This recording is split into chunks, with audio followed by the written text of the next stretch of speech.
reading the chapter 2.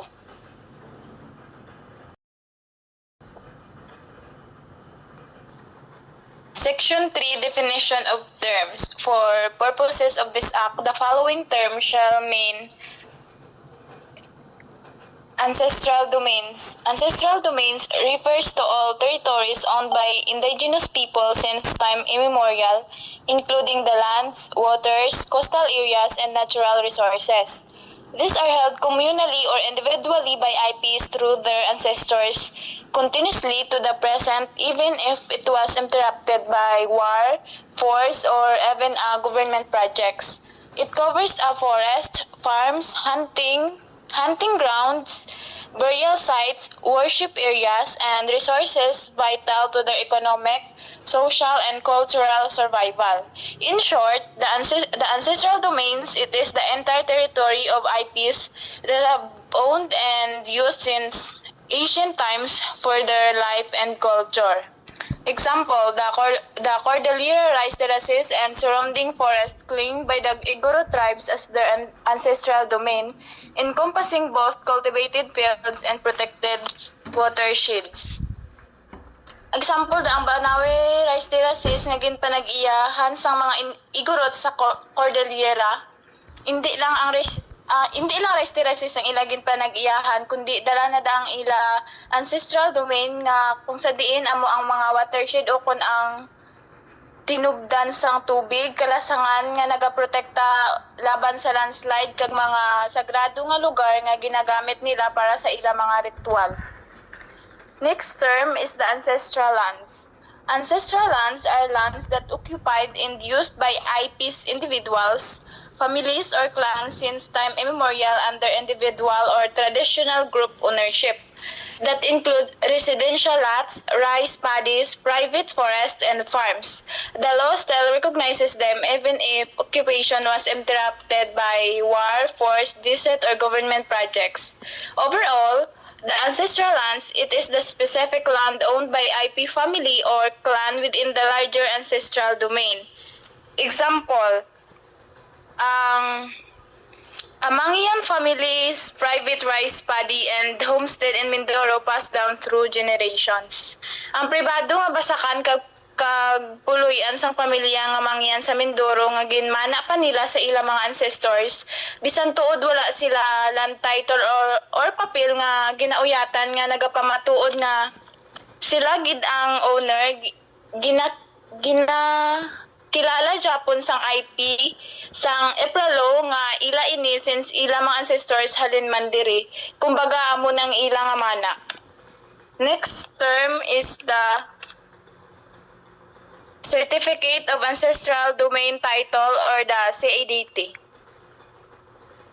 The CADT, it is an official legal document issued by government that formally recognizes the ownership and possession rights of indigenous people over their entire ancestral domain. It proves that the territory legally belongs to the ICs or IPs after it has been properly identified and mapped under EPRA law.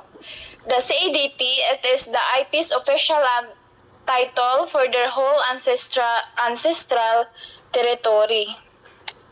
Example, the CADT issued to the Lumad community in Mindanao securing their rights over a forested ancestral domain.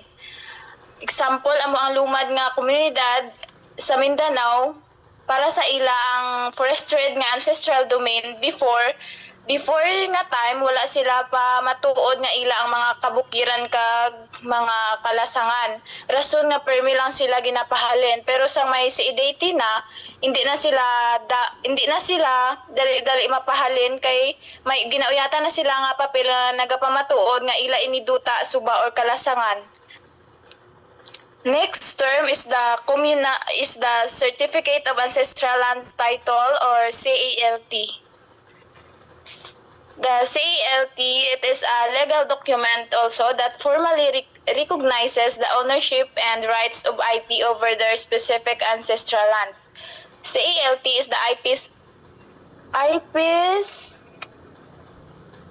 land title for specific land owned by an IP individuals, family, or clan. Example, CALT granted to an Aita family in Zambales for their residential and farming lot. Ang ita ko na sa Zambales nga ginpamana pa nila sa ila ancestor sa ligad pa nga panahon wala sila ebidensya nga ilagid ina ang ilagid na istaran.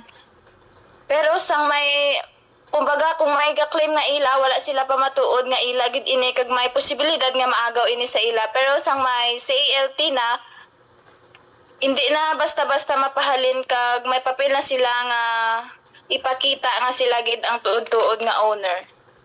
Next term is the communal claims.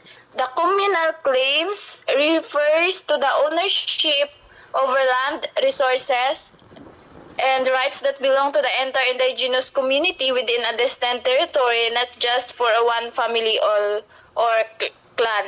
Communal claims is the community's shared claim to land and resources that they all use and protect together. Example, the Igorot community in the Cordillera asserting rights over their mountainous region, including the rice terraces and forests, for communal farming rituals and resource management. Sa communal claims, ang example dira amo ang Igorot nga komunidad sa Cordillera nga nagapangamuyo sa ila kinamatarong sa kabukiran, sa rice terraces kag kalasangan. Hindi lang ni para sa isa ka pamilya nila kundi para sa tanan-tanan or bilog nga tribo sa ilang farming ritual nga ila buligan para sa ila kabataan kag para man sa future dason. So next, the customary laws refers to a body of written or unwritten rules, usages, customs, and practices traditionally and continually recognized and accepted, observed with respect by respective IPs. So amo na siya mga ginapatihan ng mga IPs biskan wala siya nakasulat or even nakasulat siya. For example is kung may pamilya nga gaaway, so instead ni magkadto sila sa korte, nagkadto sila sa elders of IPs para maistoryahan kag ma-fix nila ang ilang problem. So next is the pre and prior informed consent. As used in this act shall mean the consensus of all members of the IFPs to be determined in accordance with their respective customary laws and practices, free from any external manipulation, interference, and coercion, and obtained after fully disclosing the intent and scope of the activity in a language and process understandable to the community. So, sa dili nga ginatawag ng free and prior informed consent, dapat danay ngayo sang permission sa mga IPs before magpaputang sa mga projects or mga activities. For example is diri ang mga tao gapangayo consent sa mga indigenous people before sila magpabutang sa mga project or activities sa ancestral land. For example is kung gusto niyo magpatayo sa mga mining company sa ancestral land, kinahanglan ni danay i-explain ang purpose ng inyong projects para maka-atsundihan ay kamo and maka-communicate kamo sa dadlaw. Next is the indigenous cultural communities or indigenous peoples. It refers to a group of people or homogeneous societies identified by ascription by others who have continuously lived as organized community on communally bound and defined territory and who have under claims of ownership since time immemorial occupied process and utilize territory sharing common bonds and of language, customs, traditions, and other distinctive cultural traits. So sa indigenous cultural communities naman, may ginapatian sila nga mga culture and mga tradition. For example is ang sa Ifugao, kilala ang ilang rice terrace. Refer to the institutional and cultural leadership system, institution, relationship pattern, and process for decision making, and participation in ICC and IPCs as but not limited to councils, tribal borders, or any other tribunal or bodies belonging.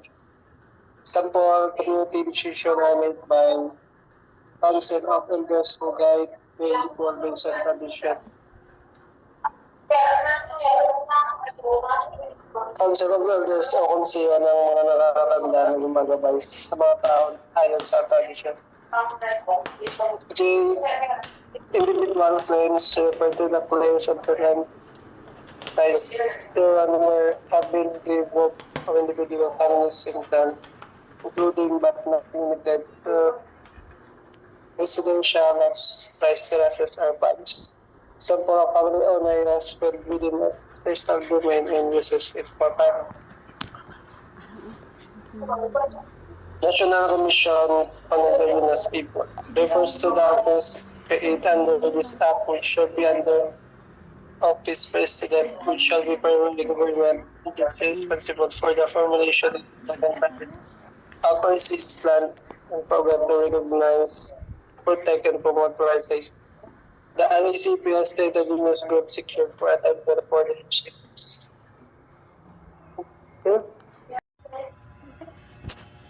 Native title refers to the free conquest rights to land and domains which acts far back memory reach have been held under a claim of private ownership by ECCS. IFS have never been public lands and are those presumed to have been held that way since before the Spanish conquest. For example, the dato title for leader or chief of some indigenous culture communities here in the Philippines.